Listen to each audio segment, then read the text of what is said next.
नमस्कार मु डेजिना बराल कृषि मित्र जिला ढेंकानाल ब्लॉक भुवन मु प्रथम 2019 मसीह लाइवलीहुड रे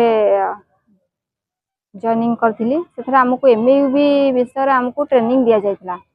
जहा कि हमर 2 वर्ष खंडे चलला तापर हमको सार मना करथिले जे हमर आ कोनोसी काम नाही बोली तो सेतला हमर भी गोटे चिंता पड़ला जे हम कोन काम करबु दरमा केमती नबु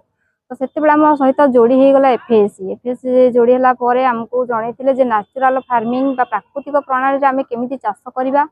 आउ हमर जो रोग मुक्त आम परिवेश को केमती रोग मुक्त करबा ता सहित हमर आर्थिक संबल को केमती दृढ़ करबा आ लोक मानक आवश्यकता को ता सहित हम पूर्ण करबा सार जिते से आम सहित आसिक मिसी आम बीपीएम को जनइले बीपीएम आमको सार सहित भेट करके जन देते तो से आम सार को बुझिकी आसिक आम पंचायत लेवल आम जो एमबीके अच्छा एमबीके मैडम सहित डिस्कसन करूँ एमबीके आमको कहते कि हाँ तुम जा तुम निज निज सेल्फ जनइब आउ तुम तुम कृषि चयन कर चाषी मान चयन कर किए केमती करेंगे तो आम जामर पंचायत आम 3 जन कृषि मित्र थिलु निज निजर सेल्फ जाकि आम मीटिंग कलु मीटिंग कला परे लोक मान तो सेते ताकू ग्रहण करनथिले आम प्रथम जणे जणे चाषी की बाछिथिलु किए आमर प्राकृतिक चाषटा को एक्सेप्ट करेंगे आउ आगु को बढ़े पारे कि आम प्रथम जन को जदि विश्वास दे पारू जे एथि कले आम किसी लाभवान हो पारुचु ताले सी निश्चिंत आउ जन को जनइबे आम जन चाषी को आम करना प्रथम देखु जे आम हांडी खत करके आमर फसल दबा जहाँकि पूरा प्राकृतिक तुम से टंकाटे खर्च हम ना आउ जहाँ कि तुम लाभवान हो पार आम करके देखु देखला किसी विश्वास है से कले गोटे गचरे झाउला रोग लगी जोटा कि आमर ओडिया कहती अंधिरा रोग बोली बैगण गचरे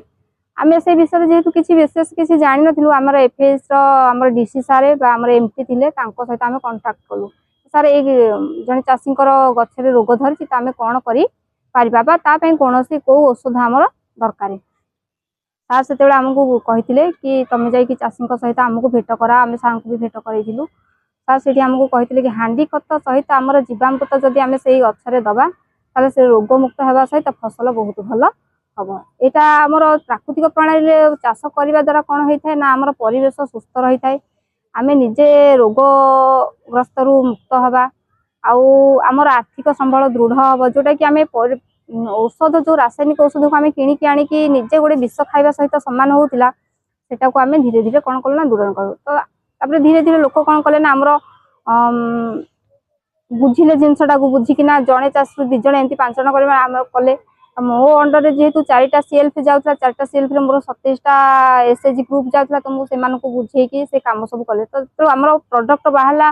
नेचुरल फार्मिंग तो अधिक है तो जी खाइबा कथा खाइबे तो जो बड़का रहा कौन करेंगे आम से बुझे आमर गोटे ऑर्गेनिक कर्नर करवा जोटा जैविक हाट बोली आमर पाखे तो गोटे गाँ अच्छी जो जिराल जो साप्ताहिक हाट आमर शुक्रवार बसे आम जिराल सरपंच सहित कथा हो सी भी यही नेचुरल फार्मिंग करती सहित कथा आम से करूँ आमर जो चाषी मैंने थे चाषी मैंने सेटार नहीं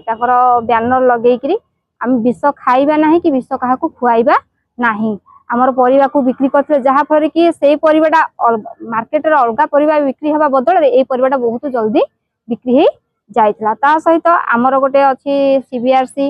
आमर सीड बैंक अच्छी जोटा कि देशी मंजी आम निजे संग्रह करके लोक मानू देवा नेबा करूँ।